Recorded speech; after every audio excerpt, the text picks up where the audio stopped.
The deadly sins of selling on the phone.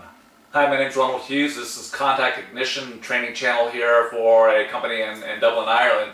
And I just really wanted to go over some of the things that can cause people great difficulty when it comes to dealing with customers at a distance, working on the telephone. The top issue when it comes to dealing with customers on the phone, the top deadly sin that you can create is speaking too fast or too slow.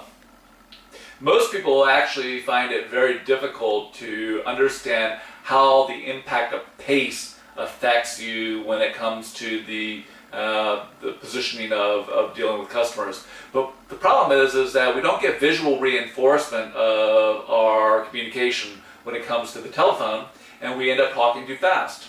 We end up talking too fast because our natural pace of speech is somewhere in the 120 to 140 words per minute. But our pace of speech at the back end of a conversation is usually around 160 words per minute. So therefore, at the end of a conversation, you're far more likely to be speaking faster than you are at the beginning of a conversation, right? Okay, so you'll understand that. When I start talking quickly, it's a clear indicator to you that I'm ready to finish the conversation. It's a subliminal message that creates an understanding within your communication systems that what's going to happen next is we're going to finish the conversation. So if I start off a conversation speaking at that pace, what happens is subliminally I am creating an image in your mind's eye that I wish to finish the conversation. So get it through your head that you need to speak slowly at the beginning of a conversation and then increase your pace. They say around 80 words per minute at the beginning of the conversation. Good morning. My name is Ronald Hughes. I'm contacting you from Contact Ignition. Okay, so if you slow it down in the beginning, people also need to get a little time to catch up with your accent and your enunciation so that they can become familiar with how you speak to get an understanding of who you are so the communication works well. Next thing you have to focus in on is that things that are in your mouth cause disturbances to communication. So the next deadly sin is putting anything in your mouth that isn't a word. Food, smoking, drinking while you're on the telephone can destroy a conversation. I think my favorite worst hate is this one. The guy who talks to you while you got pen in his mouth, so you can't understand a word that they're saying. You get those little issues that can cause great difficulty when it comes to how to deal with a customer on the phone. Bad language, poor language, utilizing the improper words when you're speaking to someone on the phone can cause difficulty, as well as slang and cursing.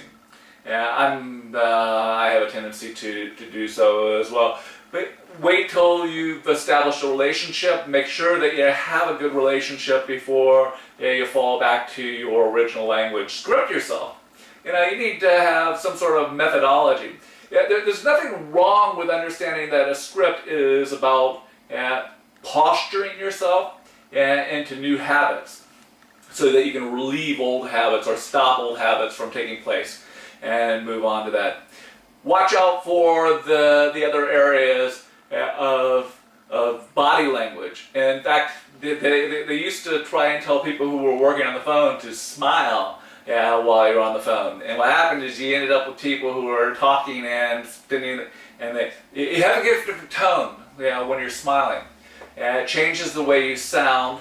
But the other thing is that it's about how your body is representing the way you think and feel. And when you actually express yourself in such a way that you're expressing yourself how you think and feel, it's called congruency. And when you're congruent in your communication, what happens is that people see and feel your experience. They understand what you're saying to them in a much more clear fashion than they ever would if you're speaking to them and you're holding your mouth in a particular shape that you don't normally do. So make sure that you actually are aware of your body language and that you aren't giving the wrong impression by laying down on the job. So those are some of the tips for today. Anyhow, I hope that that's found you something that is of usefulness to you, and we'll cover some more at another time. My name is Ronald Hughes. This is Contact Ignition. I hope you enjoy that. Rate and comment on this video if you like.